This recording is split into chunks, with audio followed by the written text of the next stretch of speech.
আসসালামু আলাইকুম এভরিওয়ান, সবাই কেমন আছেন? আশা করি সবাই খুব ভালো আছেন। আবারও চলে এসেছি আপনাদের মাঝে নতুন একটি রেসিপি নিয়ে। আজকে রান্না করেছি একদম ভিন্ন স্বাদের দারুণ মজাদার বিফ কিমা দিয়ে মাসালা পাস্তা।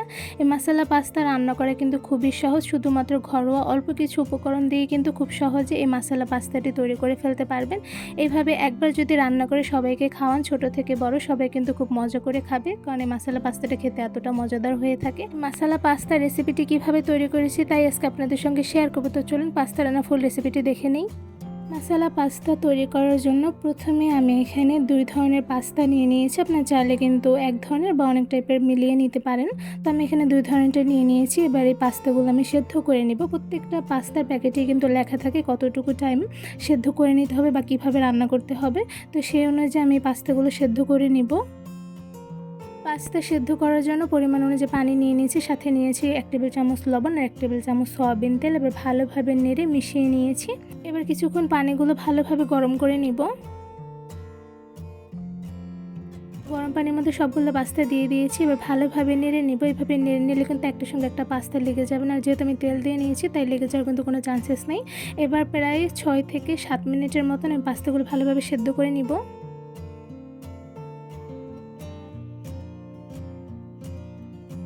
পাস্তাগুলো একটু নেড়ে নিচ্ছে, দেখতেই পাচ্ছেন পাস্তাগুলো কিন্তু অনেকটা পরিমাণে সেদ্ধ হয়ে গিয়েছে। তো আমি আর কিছুক্ষণ মিডিয়াম আঁচে পাস্তাগুলো সেদ্ধ করে নিব।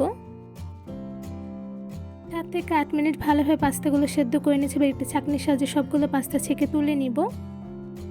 এবার সবগুলো ছেঁকে নেওয়া পাস্তার উপরে দিয়ে দিয়েছি ঠান্ডা পানি। ঠান্ডা পানি এভাবে পাস্তার উপরে দিয়ে দিলে কিন্তু পাস্তাগুলো খুবই ঝরঝরা থাকে, একদমই দলা পাকাবে না। এবার এই পাস্তাগুলো আমি রান্না করে নেব। তো পাস্তা রান্না করার জন্য একটি কড়াইতে দিয়ে দিলাম পরিমাণ অনুযায়ী তেল। তেলের মধ্যে দিয়ে দিয়েছি পেঁয়াজ কুচি। এখানে আমি 3 টেবিল চামচ পেঁয়াজ কুচি দিয়ে দিয়েছি। আর পেঁয়াজ কুচিটা ভালোভাবে নেড়ে কিছুক্ষণ পেঁয়াজ কুচিগুলো ভেজে নিব।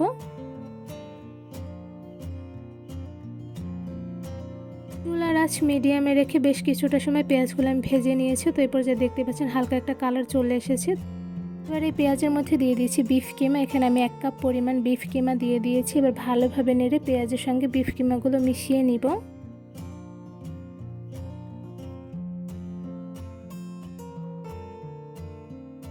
কিমার মধ্যে দিয়ে দিচ্ছি 1 টেবিল চামচ লবণ। এবার ভালোভাবে নেড়ে নেব। এবার চুলার আঁচ মিডিয়ামে রেখে কিছুক্ষণ ভালোভাবে কিমাগুলো রান্না করে সেদ্ধ করে নিব।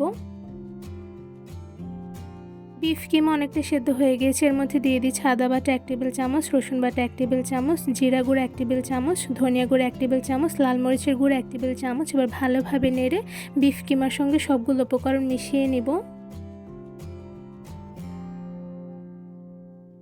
এই তো সবগুলো উপকরণ ভালোভাবে মেশানো হয়ে গিয়েছে। এবার কিমার মধ্যে দিয়ে দিচ্ছি সয়া সস। এখানে আমি 2 টেবিল চামচ সয়া সস দিয়ে দিয়েছি। এবার ভালোভাবে নেড়ে নিব। বিফ কিমার মধ্যে দিয়ে দিচ্ছি 3 টেবিল চামচ টমেটো কাচাপ। এই টমেটো কাচাপ কিন্তু হোমমেড তৈরি, আপনার চাইলে কিন্তু টমেটো কাচাপের ভিডিও দেওয়া আছে, দেখে নিতে পারেন। এবার ভালোভাবে কিমাগুলোর সঙ্গে টমেটো কাচাপগুলো নেড়ে মিশিয়ে নিব। বেশ কিছুটা সময় বিফ কিমাগুলো আমি রান্না করে নিয়েছি। তো এই পর্যায়ে দেখতে পাচ্ছেন কিমাগুলো কিন্তু অনেকটাই রান্না হয়ে গিয়েছে। তো এই পর্যায়ে কিমার মধ্যে দিয়ে দিচ্ছি একটি ডিম। এখানে আমি একটি মুরগির ডিম দিয়ে দিয়েছি। আর সাথে দিয়ে দিচ্ছি গোলমরিচ গুঁড়া। এখানে আমি 1 টেবিল চামচ গোলমরিচ গুঁড়া দিয়ে দিয়েছি। এবার কিমার সাথে ভালোভাবে নেড়ে ডিম আর গোলমরিচ গুঁড়াগুলো মিশিয়ে নিব।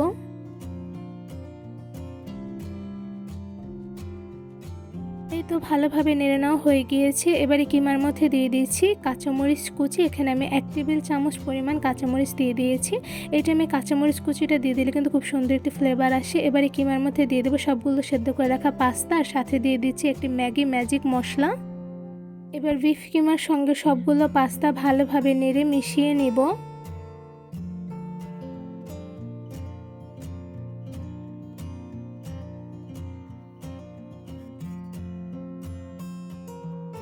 বিফ কিমা আর সবগুলো উপকরণের সঙ্গে ভালোভাবে পাস্তাগুলো নেড়ে মিশিয়ে নেওয়া হয়ে গিয়েছে। এবার এই পাস্তার মধ্যে দিয়ে দিচ্ছি 2 টেবিল চামচ টমেটো সস। এবার এই টমেটো সসগুলো ভালোভাবে নেড়ে পাস্তার সঙ্গে মিশিয়ে নেব।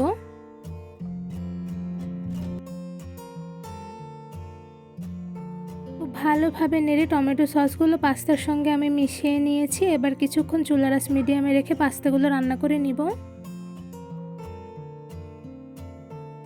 বেশ কিছুটা সময় চুলার আঁচ মিডিয়ামে রেখে পাস্তাগুলো আমি রান্না করে নিয়েছি। আর এদিকে দেখতেই পাচ্ছেন পাস্তাগুলো কিন্তু খুব সুন্দরভাবে রান্না হয়ে গিয়েছে। যেহেতু ফার্স্টে আমি পাস্তাগুলো খুব ভালোভাবে সেদ্ধ করে নিয়েছিলাম, তাই পাস্তা রান্না করতে কিন্তু খুব একটা বেশি সময় লাগেনি। খুব অল্প সময় কিন্তু পাস্তাগুলো রান্না হয়ে গিয়েছে। এবার সবগুলো পাস্তা একটি বাটিতে আমি বেড়ে নিব।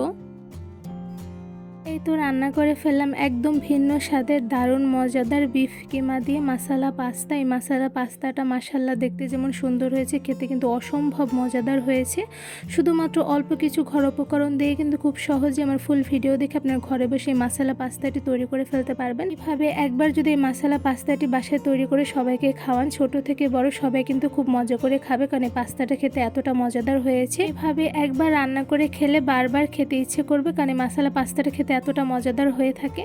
এই বিফ কিমা দিয়ে মাসালা পাস্তার রেসিপিটি কেমন লেগেছে অবশ্যই কমেন্ট করে জানাবেন। এই বিফ কিমা দিয়ে পাস্তা রান্নার রেসিপিটি ভালো লেগে থাকলে আমার চ্যানেলটি সাবস্ক্রাইব করে ভিডিওতে বেশি বেশি লাইক কমেন্ট শেয়ার করে আমার পাশেই থাকবেন। আজকে এখানেই বিদায় নিচ্ছি, দেখা হবে অন্য কোনো ভিডিওর মাধ্যমে। সবাই সুস্থ থাকবেন, ভালো থাকবেন। আল্লাহ হাফেজ।